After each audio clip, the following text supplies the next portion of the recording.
Pagi hari ini presentasi akan dibawakan oleh Bapak Ridwan Sukarman yang berjudul konsep vaksinasi pada ayam. Nah, pasti pada penasaran dong, gimana sih konsep vaksinasi pada ayam yang akan dibahas oleh Bapak Ridwan Sukarman. Langsung saja kepada Bapak Ridwan, saya serahkan untuk mengambil alih presentasi. Terima kasih Bu Ita atas waktunya yang diberikan kepada saya. Selamat pagi Bapak Ibu semua yang saya hormati. Untuk pagi ini saya akan memberikan presentasi dengan judul konsep vaksinasi pada ayam. Konsep vaksinasi pada ayam. Vaksinasi mempunyai tujuan untuk memacu pertumbuhan kekebalan sebelum ayam kontak dengan agen penyakit dari lapangan, untuk melindungi ayam terhadap infeksi dan replikasi virus, serta mencegah kematian, gejala klinis, gangguan produksi, dan pertumbuhan. Adapun beberapa aspek penting dalam vaksinasi yang perlu kita perhatikan. Pertama adalah vaksin, pembuatan, distribusi dan penyimpanan liter vaksin, masa kadaluarsa atau expired date-nya, kemudian pemberian vaksin, cara vaksinasi, program vaksinasi, vaksinator, peralatan vaksin, sarana dan prasarana, kemudian ayam itu sendiri yang akan divaksin, umur atau variasi umur, serta kesehatan ayam tersebut.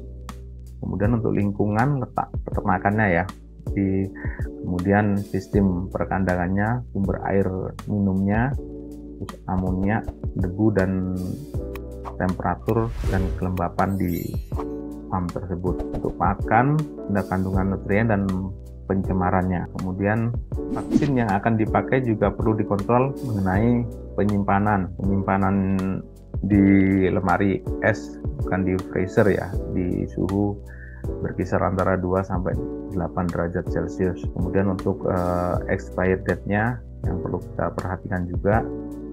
Cuman setelah dilakukan, vaksin hanya bertahan selama maksimum 3 jam. Kemudian vaksin live 1 botol harus habis dipakai atau tidak boleh tersisa.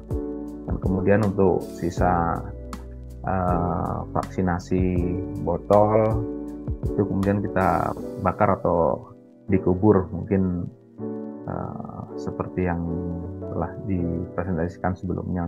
Kemudian selanjutnya dalam penyusunan program vaksin yang perlu diperhatikan beberapa hal meliputi prevalensi penyakit, status kesehatan flok, umur ayam, struktur peternakan, efek vaksinasi ulang, dan pembagian vaksin gabungan.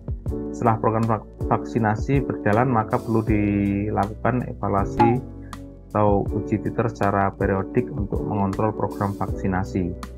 Hasil dari evaluasi tersebut harus berkaitan dengan beberapa hal, vaksin, seperti vaksin, proses vaksinasi, pelaksanaan vaksinasi, program vaksinasi, kesehatan ayam divaksinasi, maupun adanya kontak dengan virus lapangan. Konsep vaksin yang tepat untuk mendukung program kesehatan terpadu pada ayam.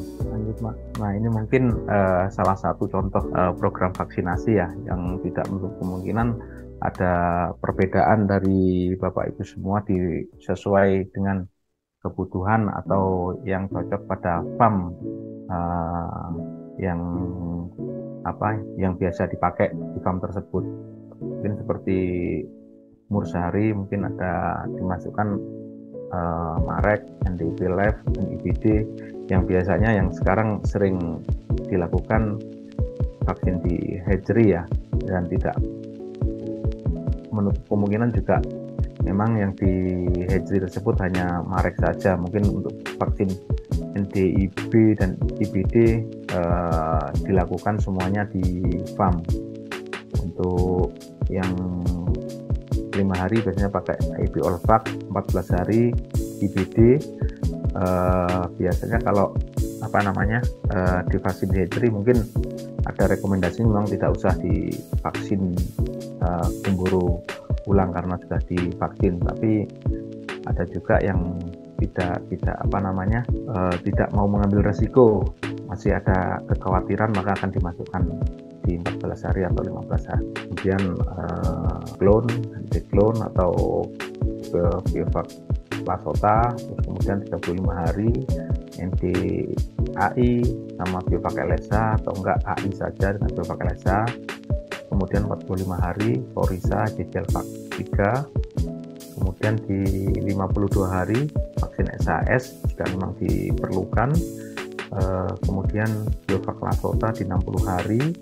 Kemudian di 70 hari Lavvac ILT ya, bisa di tetes hidung ataupun di mata. Untuk 78 hari Payolvac vaksin cacar tusuk sayap. Kemudian di 85 Biovac LSH. Kemudian 95 pakai vaksin AI.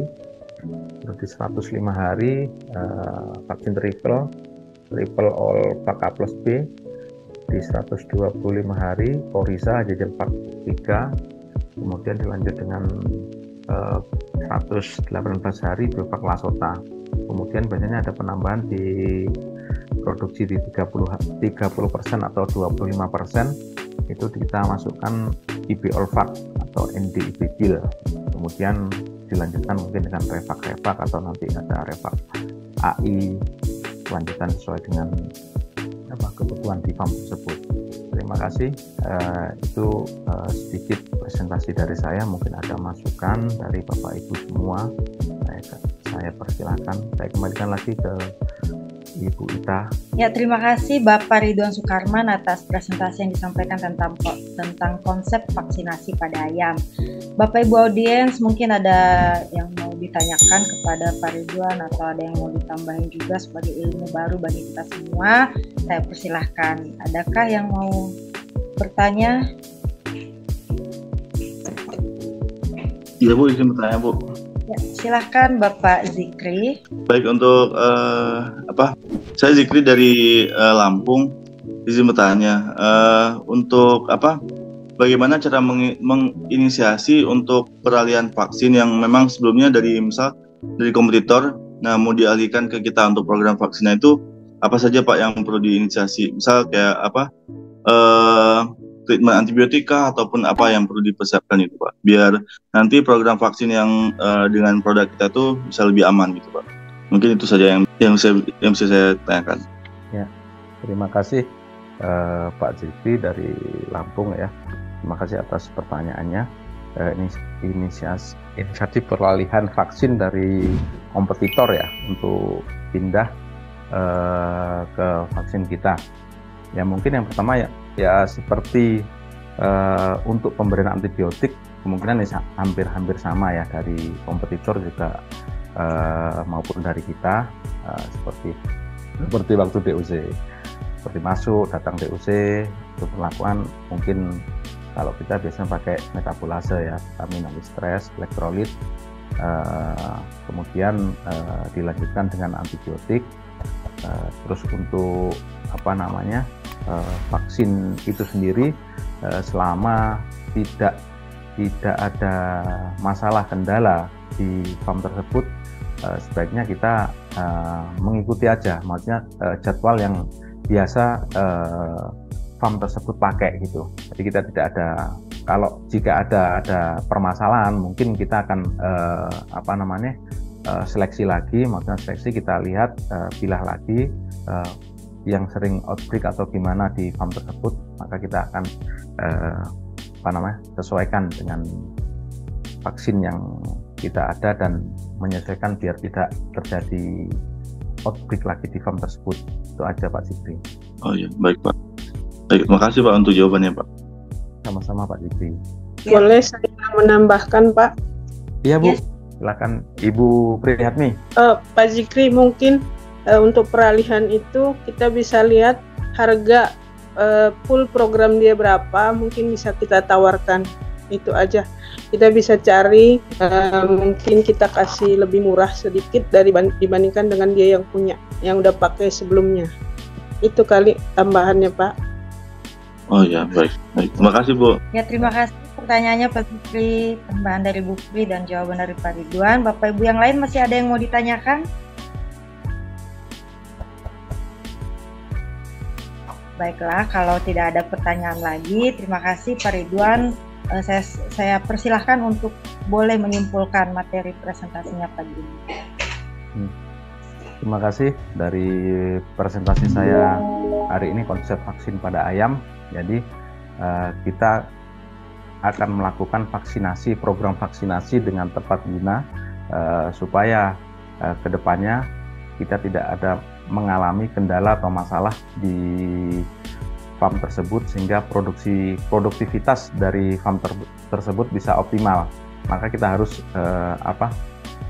tepat guna melakukan vaksinasi pada farm tersebut. Mungkin itu aja dari saya, Bu. Terima kasih atas waktunya. Selamat pagi Bapak Ibu semua. Ya, terima kasih Bapak Ridwan Sukarman atas materi yang telah disampaikan.